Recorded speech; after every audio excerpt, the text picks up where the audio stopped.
Guys, today I'll show you guys how to change your cabin air filter on your Toyota.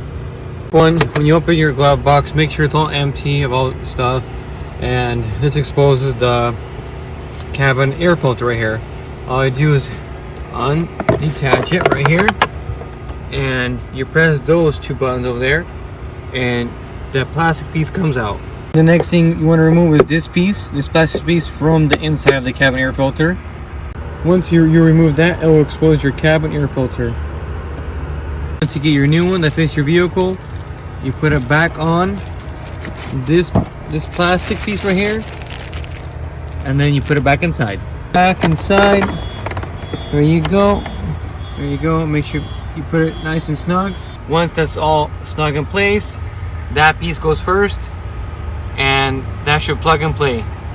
It should feel like a glove after. So wipe inside the glove box and this plastic piece for any dust and debris, and put it right back in. Done.